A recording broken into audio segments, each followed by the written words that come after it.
Adilabad RIMS లో తీవ్ర ఉద్రిక్తత ఏర్పడింది. వైద్యులు ఆసుపత్రి డైరెక్టర్ కి మధ్య జరిగిన ఘర్షణ, దాడులు, సస్పెన్షన్లు, అరెస్టులకు దారితీసింది.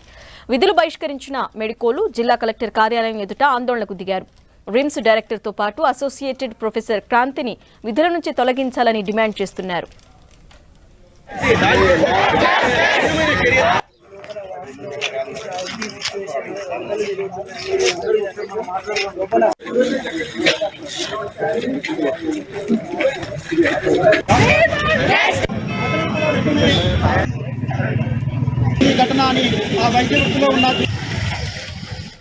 బుధవారం అర్ధరాత్రి దాటిన తర్వాత మెడికోలకు రిమ్స్ డైరెక్టర్ కి మధ్య జరిగిన వాగ్వాదం దాడులకు దారితీసినట్టు పోలీసులు చెబుతున్నారు.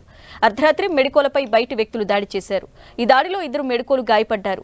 రిమ్స్ డైరెక్టర్ తో పాటు అసోసియేటెడ్ ప్రొఫెసర్ కాంతి కారణమంటున్నారు విద్యార్థులు. రిమ్స్ వద్ద భారీగా పోలీసులు మోహరించారు.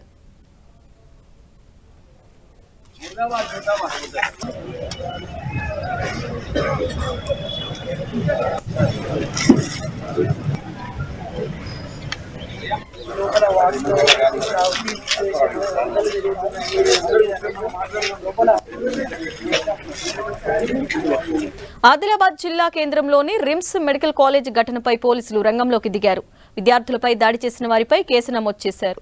రిమ్స్ ఆసుపత్రి బాయ్స్ శివ, వసీం, డాక్టర్ క్రాంతి హాస్టల్లోకి చొరబడి దాడి చేశారన్న వైద్య విద్యార్థుల ఫిర్యాదు మేరకు వారిని అరెస్టు చేశారు. విద్యార్థుల ఆందోళనకు మాజీ ఎమ్మెల్యే జోగు రామన్న మద్దతు తెలిపారు. డైరెక్టర్ సార్ వచ్చి నేను కార్లో తిరుగుతుంటే ఆయనకి ఈర్ష్యగా ఉంది సంథింగ్. ఆయన నన్ను ఎందుకు అట్లా బాగా తిరుగుతున్నావు అనేసి క్వశ్చన్ చేశారు. నేను ఆయనకు రివర్స్గా మాట్లాడి ఆయనని ఆ హాస్పిటల్లో ఎన్ని ప్రాబ్లమ్స్ ఉన్నాయి, ఇన్ని వార్డ్స్లో ఎలుకలు తిరుగుతున్నాయి, ఆ వార్డ్స్కి ఎప్పుడైనా వెళ్ళిండ్రా, లేదంటే ఇట్లా ప్రాబ్లమ్స్ ఉన్నాయి, ఆ ప్రాబ్లమ్స్ని సాల్వ్ చేసిండ్రా, ఇది ఒక్కటే మీకు ప్రాబ్లం ఎందుకు అనిపిస్తుంది అని నేను ఆయనకు రివర్స్ అయినా. ఆ రివర్స్ అయిన దానికి ఆయన పర్సనల్గా గ్రడ్జి తీసుకొని నైట్ రౌడీలను పంపించింది ఆ మీదికి. రౌడీలతో పాటు డాక్టర్ అసిస్టెంట్ ప్రొఫెసర్ డాక్టర్ క్రాంతిని కూడా పంపించారు. వాళ్ళు వచ్చి మా పైన దాడి చేసి మమ్మల్ని కొట్టిండ్రు. నన్ను ఇంకా మా ఫ్రెండ్స్ని అడ్డుకోబోయిన మా ఫ్రెండ్ ఒక అతన్ని కార్తో పాటు అలాగే పట్టుకొని పోయిండ్రు. అతను బానెట్ పైన పడిపోయి ఉండే. అతనికి ఏమైనా అయ్యుంటే మాత్రం సీరియస్ ఇష్యూ అవుతుంది.